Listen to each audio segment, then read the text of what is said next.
সংবিধান থেকে যারা আল্লাহর উপর আস্থা ও বিশ্বাস বাদ দেওয়ার কথা বলে তাদেরকে কি মুসলমান বলা যায়? কোনো ব্যক্তি যদি নিজেকে মুসলমান দাবি করার পরও তিনি সংবিধানে আল্লাহর প্রতি আস্থা এবং বিশ্বাস রাখার বিরুদ্ধে অবস্থান নেয়, তিনি যদি বলেন যে না এটি রাখা যাবে না, তাহলে অবশ্যই তার ঈমান নিয়ে সংশয় এবং সন্দেহ দেখা দেয়। তার এই বলাটার মধ্যে তিনি যদি ব্যাখ্যা করেন যে এটা আমার বিশ্বাসের জায়গা ঠিক আছে, বাট আমি চাই না সংবিধানে থাকুক, সেটা এই যুক্তিতে, তাহলে সেক্ষেত্রে তিনি গোমরাহ এবং পথভ্রষ্ট পাপিষ্ঠ, এতে কোনো সন্দেহ নেই। আর যদি তিনি এই আস্থা এবং বিশ্বাস নাই বা এটা এখানে রাখা অনর্থক, অপ্রয়োজনীয় বা না রাখা উচিত এরকম অ্যাগ্রেসিভ হন তিনি, এবং তার বিশ্বাসই যদি এরকম হয়, তাহলে তিনি কাফের এবং মোরতাদ হিসাবে বিবেচিত হবেন, ইসলাম থেকে খারিজ হয়ে যাবেন। খুবই জঘন্য একটি বিষয়। তো এই জন্য একজন মুসলমান আসলে এই জায়গাটাতে অবস্থান করতে পারেন না। এখানে অনেকে যুক্তি দেন যে আল্লাহর উপরে আস্থা এবং বিশ্বাস এটা কেন সংবিধানে থাকবে, কারণ অন্য ধর্মাবলম্বী যারা আছে তারাও তো সংবিধান পড়বে, তাহলে তারা কি এটা আল্লাহর উপর আস্থা বিশ্বাস এই লেখাটা পড়ে তারপর পড়বে? এই উত্তরটা একেবারেই হাস্যকর আমার কাছে মনে হয়, বা এই প্রশ্নটা একেবারে হাস্যকর মনে হয়। কারণ হলো যে কোনো সংবিধান যখন প্রণয়ন হয়, দেশের সব মানুষ সেটার উপরে শতভাগ একমত থাকে না। কোনো বিষয় কারোর ভিন্নমত থাকতে পারে। অতএব ভিন্নমত আছে দেখে তার মতের পরিপন্থী কোনো কিছু থাকলে তিনি সে সংবিধান পড়তে পারবেন না, তা তো না।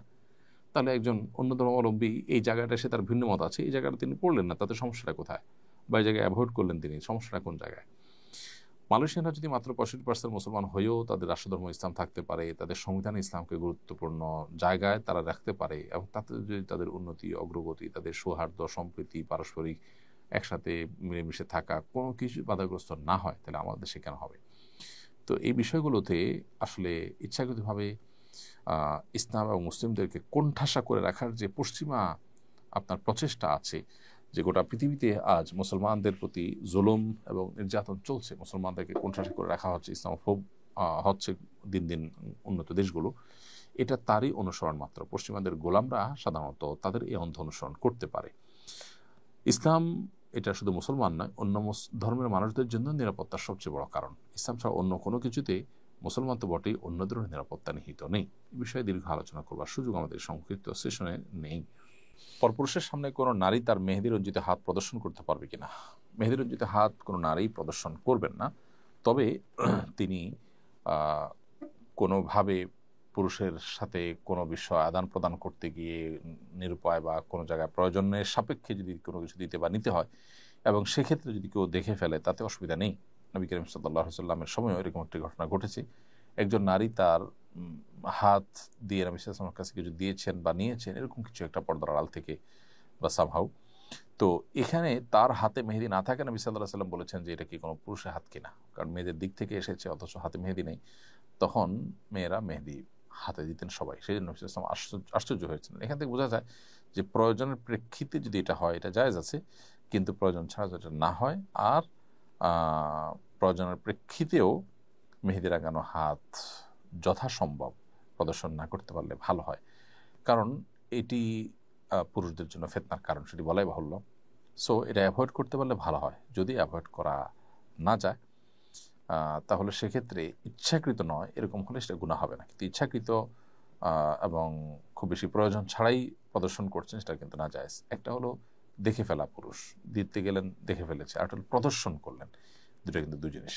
আল্লাহ সুবহানাহু ওয়া তাআলা আমাদের সৌন্দর্যকে, মাবুদের সৌন্দর্যকে আল্লাহ তাআলা অপ্রকাশিত করে রাখতে বলেছেন। আল্লাহ বলেছেন যে ওয়ালা ইউবদিনা যিনাতাহুন্না ইল্লা মা যাহারা মিনহা, একান্ত যেগুলো বাহ্যিক অর্থাৎ পোশাকের বাইরেও যে অংশ, পোশাক বাহির থেকেও যেটা পোশাকের উপর দিয়ে যেটা দেখা যায় সেটি ছাড়া আর বাকি কোনো সৌন্দর্য নারীরা যেন প্রকাশ না করে। অতএব এটা প্রকাশ করবে না। বাকি জরুরি কোনো কাজ করতে গিয়ে যদি কেউ কারণ নজরে পড়ে যায়, তার কারণে গুনাহগার হবেন না।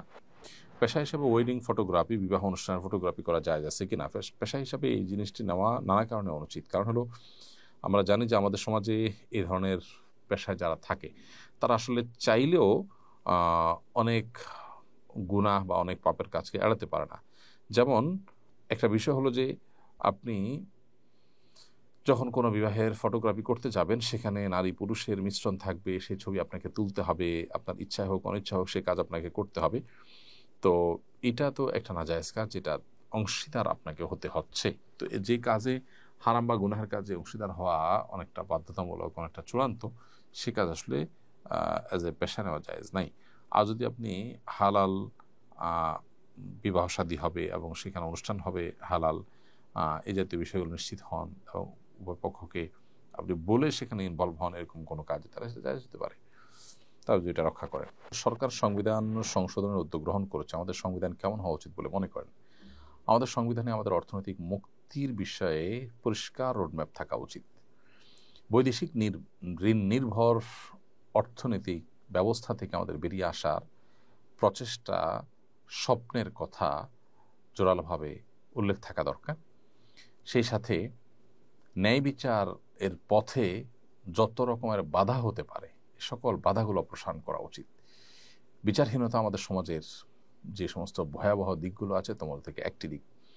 তৃতীয়ত, এদেশের সংখ্যাগরিষ্ঠ মানুষের চিন্তাধারা বেশিরভাগ ক্ষেত্রে এদেশের আইন, নীতি ইত্যাদিতে প্রতিফলিত হতে দেখা যায় না। অথচ সংখ্যাগরিষ্ঠ মানুষের চিন্তাধারা যদি প্রতিফলিত না হয় আইনে, নীতিতে, সংবিধানে, তাহলে সেক্ষেত্রে সেটা সাধারণ মানুষের প্রতি অবিচারের শামিল। এবং গণতন্ত্রের নামে এটা একটা প্রতারণা যে সংখ্যাগরিষ্ঠ মানুষের চিন্তাধারা, তাদের বিশ্বাস এবং মূল্যবোধ, এটাকে আমলে নেওয়া হয় না, বরং সংখ্যালঘু সামান্য কিছু মানুষের দ্বারা বেশিরভাগ মানুষ আপনার নিয়ন্ত্রিত হন, শাসিত হন, শোষিত হন এবং তারাই পলিসি ঠিক করে দেন। আমাদের দেশেও এটি হচ্ছে, গোটা বিশ্বে বেশিরভাগ ক্ষেত্রে এটি কিন্তু ঘুরে ফিরে হচ্ছে। সাধারণ মানুষকে নানাভাবে প্রভাবিত করা হচ্ছে মিডিয়ার মাধ্যমে নানাভাবে। তো এগুলোর পথ বন্ধ হওয়া উচিত। সংবিধানে সাধারণ মানুষের মূল্যবোধ, চিন্তাধারা, তাদের আদর্শ, তাদের বিশ্বাস, এগুলো রিফ্লেক্ট হওয়া উচিত, এগুলোর প্রতি শ্রদ্ধা থাকা উচিত এবং এমন কোনো বিষয় থাকা উচিত নয় যেটা এদেশের মানুষের ধর্মীয় মূল্যবোধ বা এদেশের সামাজিক সাংস্কৃতিক কোনো বিষয়ের সাথে সাংঘর্ষিক, এরকম কোনো জিনিস সংবিধানে থাকা উচিত নয়। আধার রাহাত এডি থেকে আপনি লিখেছেন, সৃষ্টিকর্তার অস্তিত্ব নিয়ে আমার মনে সবসময় প্রশ্ন ঘোরাঘুরি করে। এটি বেশি ভাবলে গুনাহ হবে ভেবে চিন্তা না করার চেষ্টা করি, তারপরে এসব আমার মাথায় ঘোরাঘুরি করে। এটা থেকে পরিত্রাণের উপায় কি?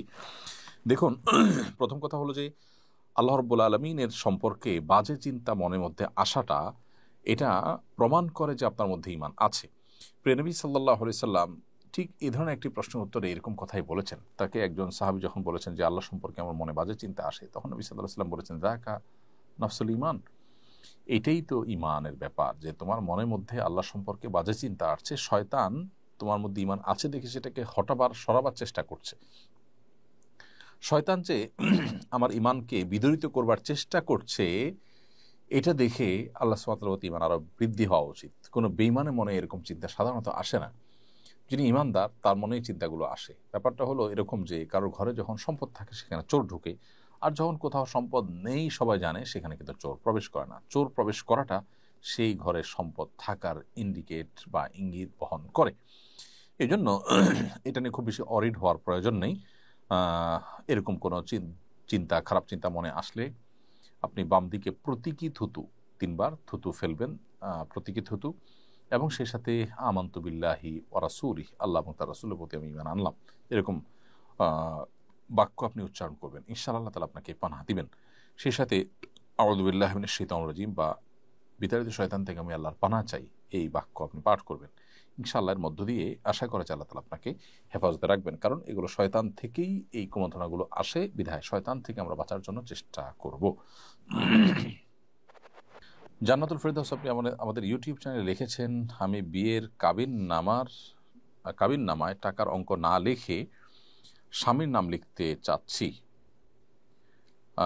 যেন কখনো বিচ্ছেদের সম্ভাবনা তৈরি হলে মহারণা হিসাবে আবার স্বামীকে পাই। এটা জায়েজ কিনা দয়া করে জানাবেন। না বোন জান্নাতুল ফেরদৌস, এটা অভিনব আপনার আইডিয়া, কিন্তু এটা সঠিক নয়। বিয়ের কাবিননামায় আপনার এমন কিছু উল্লেখ করতে হবে যেটা আসলে কোনো একটা বিনিময়যোগ্য বা যেটার কোনো একটা মূল্য বের করা যায়। সো মোহর হিসাবে আপনি স্বামীর লেখাটা ভুল হবে।